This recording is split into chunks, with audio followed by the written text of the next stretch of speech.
परमार्थ निरूपण।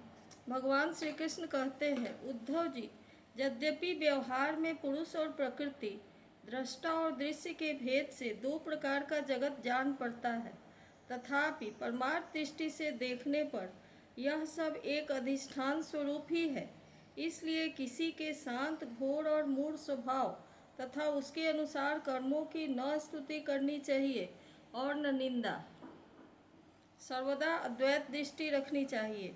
जो पुरुष दूसरों के स्वभाव और उनके कर्मों की प्रशंसा अथवा निंदा करते हैं, वे शीघ्र ही अपने यथार्थ परमार्थ साधन से च्युत हो जाते हैं, क्योंकि साधन तो द्वैत के अभिनिवेश का, उसके प्रति सत्यत्व बुद्धि का निषेध करता है, और प्रशंसा तथा निंदा उसकी सत्यता के भ्रम को और भी दृढ़ कर देती है। उद्धव जी, सभी इंद्रियां राजस अहंकार के कार्य है। जब वे निद्रित हो जाती हैं, तब शरीर का अभिमानी जीव चेतना शून्य हो जाता है, अर्थात उसे बाहरी शरीर की स्मृति ही नहीं रहती।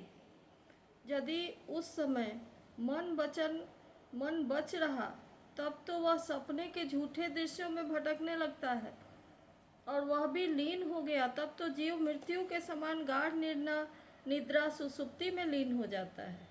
वैसे ही सब जीव अपने अद्वितीय आत्मस्वरूप को भूलकर नाना वस्तुओं का दर्शन करने लगता है, तब वह स्वप्न के समान झूठे दृश्यों में फंस जाता है, अथवा मृत्यु के समान अज्ञान में लीन हो जाता है। उद्धव जी, जब द्वैत नाम की कोई वस्तु ही नहीं है, तब उसमें अमुक वस्तु भली है, अमुक बुरी, अथवा इतनी भली है और इतनी बुरी, यह प्रश्न ही नहीं उठ सकता। विश्व की सभी वस्तुएं वाणी से कही जा सकती है अथवा मन से सोची जा सकती है, इसलिए दृश्य एवं अनित्य होने के कारण उनका मिथ्यात्व तो स्पष्ट ही है। परछाई, प्रतिध्वनि और सीपी आदि में चांदी आदि के आभास यद्यपि है, तो सर्वथा मिथ्या, परंतु उनके द्वारा मनुष्य के हृदय में भय, कंप आदि का संचार हो जाता है। वैसे ही देहादि सभी वस्तुएं हैं तो सर्वथा मिथ्या ही, परंतु जब तक ज्ञान के द्वारा इनकी असत्यता का बोध नहीं हो जाता, इनकी आत्यांतिक निवृत्ति नहीं हो पाती, तब तक ये भी अज्ञानियों को भयभीत करती रहती हैं। उद्धव जी, जो कुछ प्रत्यक्ष या परोक्ष वस्तु है वह आत्मा ही है, वही सर्वशक्तिमान भी है। जो कुछ विश्व सृष्टि प्रतीत हो रही है, इसका यह निमित्त कारण तो है ही, उपादान कारण भी है, अर्थात वही विश्व बनता है और वही बनाता भी है, वही रक्षक है और रक्षित भी वही है। सर्वात्मा भगवान ही इसका संहार करते हैं, और जिसका संहार होता है वह भी वे ही है। अवश्य ही व्यवहार दृष्टि से देखने पर आत्मा इस विश्व से भिन्न है, परंतु आत्म दृष्टि से उसके अतिरिक्त और कोई वस्तु ही नहीं है। इसके अतिरिक्त जो कुछ प्रतीत हो रहा है, उसका किसी भी प्रकार निर्वचन नहीं किया जा सकता, और अनिर्वचनीय तो केवल आत्म स्वरूप ही है। इसलिए आत्मा में सृष्टि, स्थिति, संहार अथवा अध्यात्म, अधिदैव और अधिभूत, ये तीन तीन प्रकार की प्रतीतियां सर्वथा निर्मूल ही है। न होने पर भी यूं ही प्रतीत हो रही है। यह सत्व, रज और तम के कारण प्रतीत होने वाली दृष्टा, दर्शन, दृश्य आदि की त्रिविधता माया का खेल है। उद्धव जी, तुमसे मैंने ज्ञान और विज्ञान की उत्तम स्थिति का वर्णन किया है। जो पुरुष मेरे इस वचनों का रहस्य जान लेता है, वह न तो किसी की प्रशंसा करता है न निंदा। वह जगत से सूर्य के समान समभाव से विचरता रहता है। प्रत्यक्ष, अनुमान, शास्त्र और आत्मानुभूति आदि सभी प्रमाणों से यह सिद्ध है कि यह जगत उत्पत्ति विनाशील होने के कारण अनित्य एवं असत्य है। यह बात जानकर जगत में असंग भाव से विचरना चाहिए। उद्धव जी ने पूछा, भगवान, आत्मा है दृष्टा और देह है दृश्य। आत्मा स्वयं प्रकाश है और देह है जड़। ऐसी स्थिति में जन्म मृत्यु रूप संसार न शरीर का हो सकता है और न आत्मा को, परंतु इसका होना भी उपलब्ध होता है। तब यह होता कैसे है? आत्मा तो अविनाशी, प्राकृत अप्राकृत गुणों से रहित, शुद्ध स्वयं प्रकाश और सभी प्रकार के आवरणों से रहित है, तथा शरीर विनाशी, सगुण, अशुद्ध, प्रकाश से और आवृत है। आत्मा अग्नि के समान प्रकाशमान है तो शरीर काठ की तरह चेतन, फिर भी यह जन्म मृत्यु रूप संसार है किसे। भगवान श्री कृष्ण ने कहा, वस्तुतः प्रिय उद्धव, संसार का अस्तित्व नहीं है। तथापि जब तक देह, इंद्रिय और प्राणों के साथ आत्मा की संबंध भ्रांति है, तब तक अविवेकी पुरुष को वह सत्य स्फुरित होता है। जैसे स्वप्न में अनेकों विपत्तियां आती है और वास्तव में वे है ही नहीं, फिर भी स्वप्न टूटने तक उसका अस्तित्व नहीं मिटता, वैसे ही संसार न होने पर भी उसमें प्रतीत होने वाले विषयों का चिंतन करते रहते हैं, उनके जन्म मृत्यु रूप संसार की निवृत्ति नहीं होती। जब मनुष्य स्वप्न देखता रहता है, तब नींद टूटने के पहले उसे बड़ी बड़ी विपत्तियों का सामना करता पड़ता है, परंतु जब उसकी नींद टूट जाती है तब वह जग पड़ता है। तब न तो स्वप्न की विपत्तियां रहती है और न उसके कारण होने वाले मोह आदि विकार। उद्धव जी, अहंकार ही शोक, हर्ष, भय, क्रोध, लोभ, मोह, स्पृहा और जन्म मृत्यु का शिकार बनता है। आत्मा से तो उसका कोई संबंध ही नहीं है। उद्धव जी, देह, इंद्रिय, प्राण और मन में स्थित आत्मा ही जब उनका अभिमान कर बैठता है, उन्हें अपना स्वरूप मान लेता है, तब उसका नाम जीव हो जाता है। उस सूक्ष्माति सूक्ष्म आत्मा की मूर्ति है गुण और कर्मों का बना हुआ लिंग शरीर। उसे ही कहीं सूत्रात्मा कहा जाता है और कहीं महतत्व। उसके और भी बहुत से नाम हैं। वही काल रूप परमेश्वर के अधीन होकर जन्म मृत्यु रूप संसार में इधर उधर भटकता रहता है। वास्तव में मन, वाणी, प्राण और शरीर अहंकार के ही कार्य है। यह है तो निर्मूल, परंतु देवता, मनुष्य आदि अनेक रूपों में इसी की प्रतीति होती है। मननशील पुरुष उपासना की शान पर चढ़ाकर ज्ञान की तलवार को अत्यंत तीखी बना लेता है और उसके द्वारा देहाभिमान का, अहंकार का मूलोच्छेद करके पृथ्वी में निर्द्वंद होकर विचरता है। फिर उसमें किसी प्रकार की आशा तृष्णा नहीं रहती। आत्मा और अनात्मा के स्वरूप को पृथक पृथक भली भांति समझ लेना ही ज्ञान है, क्योंकि विवेक होते ही द्वैत का अस्तित्व मिट जाता है। उसका साधन है तपस्या के द्वारा हृदय को शुद्ध करके वेदादि शास्त्रों का श्रवण करना। इनके अतिरिक्त श्रवणानुकूल युक्तियाँ, महापुरुषों के उपदेश और इन दोनों से अविरुद्ध स्वानुभूति की प्रमाण है। सबका सार यही निकलता है कि इस संसार के आदि में जो था तथा अंत में जो रहेगा, जो इसका मूल कारण और प्रकाशक है, वह भी अद्वितीय, उपाधि शून्य परमात्मा के में भी बीच में भी है। उसके अतिरिक्त और कोई वस्तु नहीं है। उद्धव जी, सोने के कंगन, कुंडल आदि बहुत से आभूषण बनते हैं, परंतु जब वे गहने नहीं बने थे तब भी सोना था, और जब नहीं रहेंगे तब भी सोना रहेगा। इसलिए जब बीच में उसके कंगल, कुंडल आदि अनेकों नाम रखकर व्यवहार करते हैं, तब भी वह सोना ही है। ठीक ऐसे ही जगत का आदि, अंत और मध्य मैं ही हूँ। वास्तव में मैं ही सत्य तत्व हूँ। भाई उद्धव, मन की 3 अवस्थाएं होती है, जागृत, स्वप्न और सुषुप्ति। इन अवस्थाओं के कारण 3 ही गुण हैं, सत्व, रज और तम।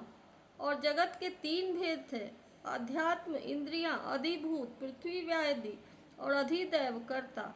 ये सभी त्रिविधताएं जिसकी सत्ता से सत्य के समान प्रतीत होती है, और समाधि आदि में यह त्रिविधता न रहने पर भी जिसकी सत्ता बनी रहती है, वह तुरीय तत्व इन तीनों से परे और इसमें अनुगत चौथा ब्रह्म तत्व ही सत्य है, जो उत्पत्ति से पहले नहीं था और प्रलय के पश्चात भी नहीं रहेगा।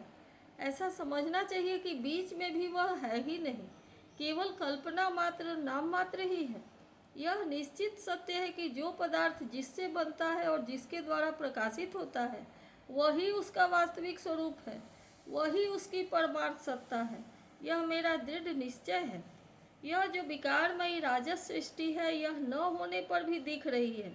यह स्वयं प्रकाश ब्रह्म ही है। इसलिए इंद्रिय, विषय, मन और पंचभूतादि जितने चित्र विचित्र नाम रूप हैं, उनके रूप में ब्रह्म ही प्रतीत हो रहा है। ब्रह्म विचार के साधन है श्रवण, मनन, निधिध्यासन और स्वानुभूति। उनमें सहायक है आत्मज्ञानी गुरुदेव। इसके द्वारा विचार करके स्पष्ट रूप से देहादि अनात्म पदार्थों का निषेध कर देना चाहिए।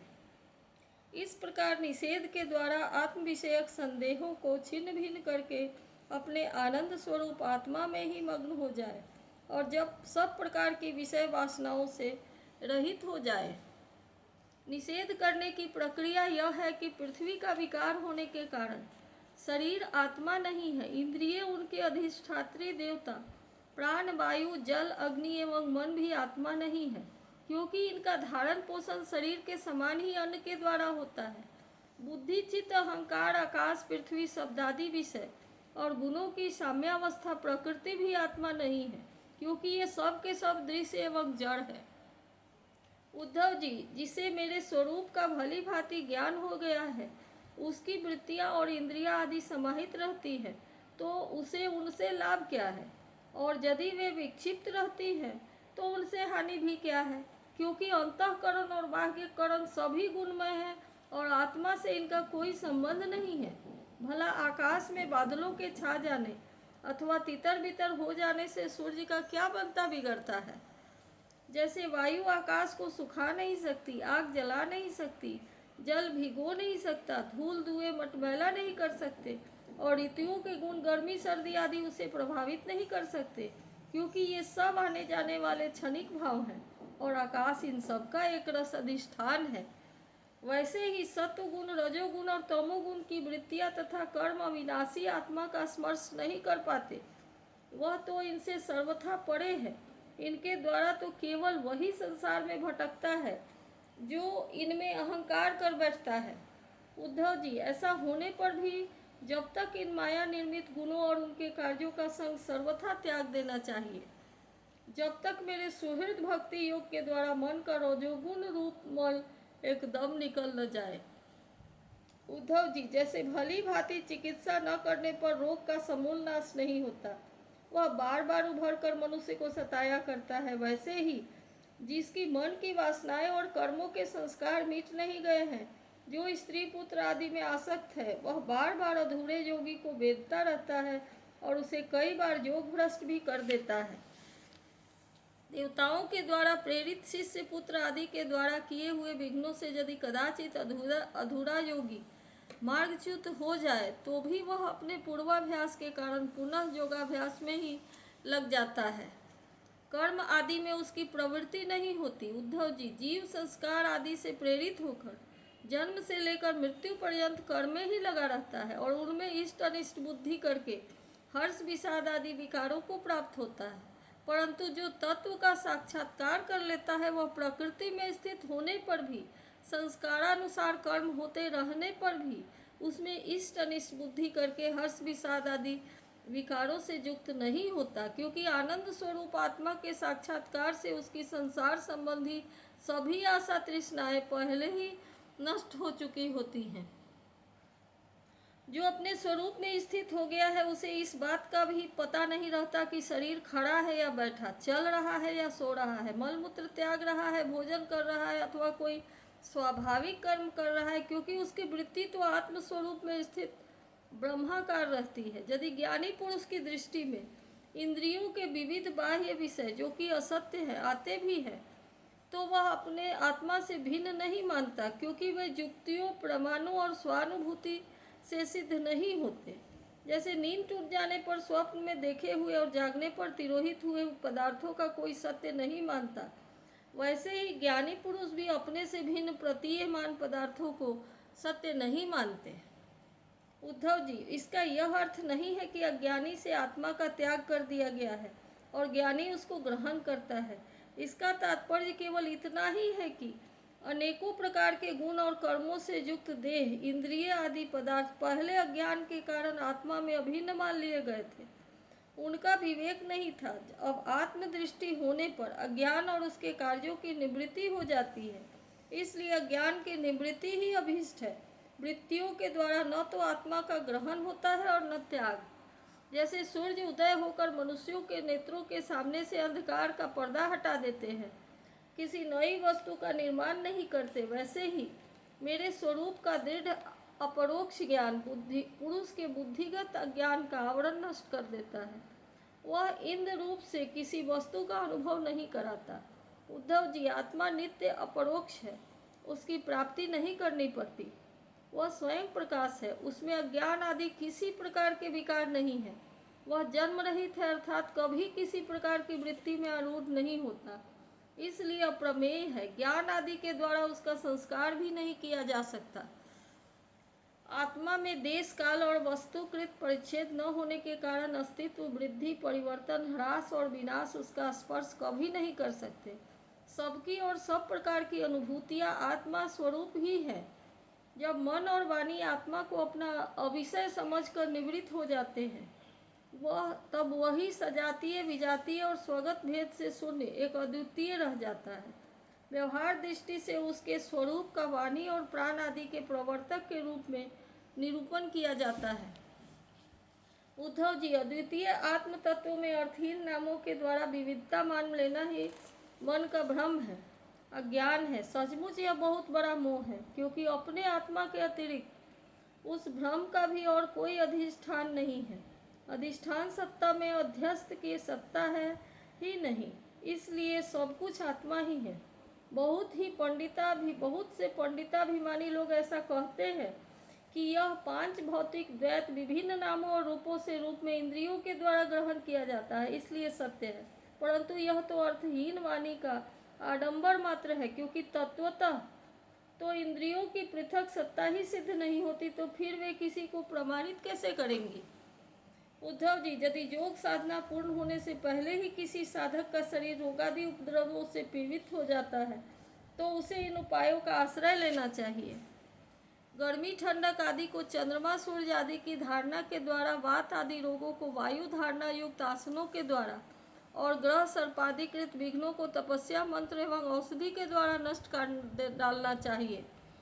काम, क्रोध आदि विघ्नों को मेरे चिंतन और नाम संकीर्तन आदि के द्वारा नष्ट करना चाहिए, तथा पतन की ओर ले जाने वाले दम, मद आदि विघ्नों को धीरे धीरे महापुरुषों की सेवा के द्वारा दूर कर देना चाहिए। कोई मनस्वी योगी विविध उपायों के द्वारा इस शरीर को सुदृढ़ और युवावस्था में स्थिर करके फिर अनिमा आदि सिद्धियों के लिए योग साधन करते हैं, परंतु बुद्धिमान पुरुष ऐसे विचार का समर्थन नहीं करते, क्योंकि यह तो एक व्यर्थ प्रयास है। वृक्ष में लगे हुए फल के समान इस शरीर का नाश तो अवश्यंभावी है। यदि कदाचित बहुत दिनों तक निरंतर और आदरपूर्वक योग साधना करते रहने पर शरीर सुदृढ़ भी हो जाए, तब भी बुद्धिमान पुरुष को अपनी साधना छोड़कर उतने ही में संतोष नहीं कर लेना चाहिए। उसे तो सर्वदा मेरी प्राप्ति के लिए ही संलग्न रहना चाहिए। जो साधक मेरा आश्रय लेकर मेरे द्वारा कही हुई योग साधना में संलग्न रहता है, उसे कोई भी विघ्न बाधा डिगा नहीं सकती। उसकी सारी कामनाएं नष्ट हो जाती है और वह आत्मानंद की अनुभूति में मग्न हो जाता है। इति श्रीमद्भागवत महापुराणे पारमहंस्या संहितायां एकादश स्कंधे अष्टविंशोऽध्यायः।